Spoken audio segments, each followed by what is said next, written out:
अब हम part number 4 करेंगे, जो क्या है, जो है 4u² प्लस 8u।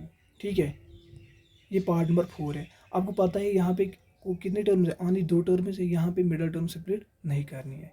आपको क्या करना है, आपको लिखना है simple let 4u² plus 8u is equal to 0। दूसरे स्टेप में क्या करना है, आपको सिर्फ कॉमन निकालना है 4u। हम क्या कॉमन निकालेंगे, 4u, सीधे कॉमन निकालेंगे 4u। तो यहाँ क्या निकले, u plus 2 is equal to 0, क्योंकि जब आप इस 4u को इसके साथ मल्टीप्लाई करोगे तो यही दो टर्म वापस आएंगे। ठीक है, अब क्या करना है, हम लिखेंगे which implies either 4u is equal to 0 और u plus 2 is equal to 0। तो हम लिखेंगे u इज इक्वल टू 0/4 और u इज इक्वल टू -2। तो हम लिखेंगे u इज इक्वल टू 0 और u इज इक्वल टू -2। जो अब क्वाड्रेटिक पॉलिनोमियल है, अब इसके ज़रूर कौन कौन निकले हमें, एक निकला u इज इक्वल टू 0 और दूसरा एक निकला u इज इक्वल टू -2। अब क्या करना है आपको, तो हम लिखेंगे therefore the zeros of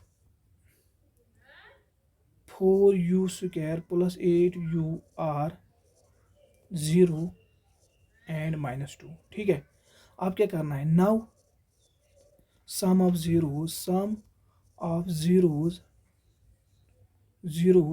is equal to, zeros क्या निकला हमें, सम ऑफ जीरोज देखना है, लेकिन जीरोज क्या निकला हमें, क्या निकले हमें, एक निकला 0, दूसरा निकला -2। हम इनको सम निकालेंगे 0 प्लस -2। ठीक है, सम किया हमने, वो किसके बराबर निकला, -2 के बराबर निकला। आपको पता ही है जो सम ऑफ जीरोज और कोफिशिएंट्स के बाद जो आपस में रिलेशन है वो किसके बराबर है, वो है सम ऑफ जीरोज किसके बराबर होता है, माइनस कोफिशिएंट ऑफ एक्स यहाँ पे u है तो हम u लिखेंगे, divide by coefficient of x u²।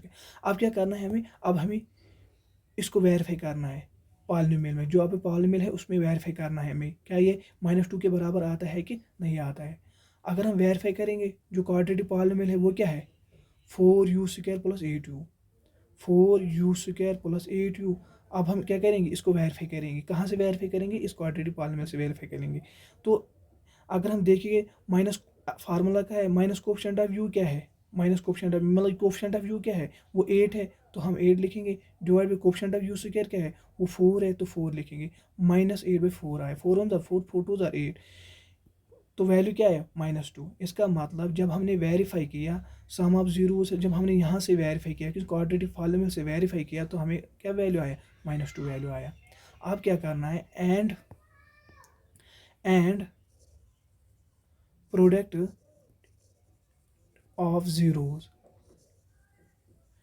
Product of zeros अब निकालना है। जीरोज क्या निकला हमें, एक निकला 0, दूसरा क्या निकला -2, तो हम इनका प्रोडक्ट करेंगे 0 इंटू -2, 0 इंटू -2, तो वो क्या निकलेगा, 0 निकलेगा। लेकिन आपको पता ही है जो रिलेशन है प्रोडक्ट ऑफ जीरोज और आपको पता ही है जो प्रोडक्ट ऑफ जीरोज और कोफिशिएंट्स के दरमियान रिलेशन है वो क्या है, वो है constant term divide by coefficient of x²। यहाँ पे u है तो हम u² लिखेंगे।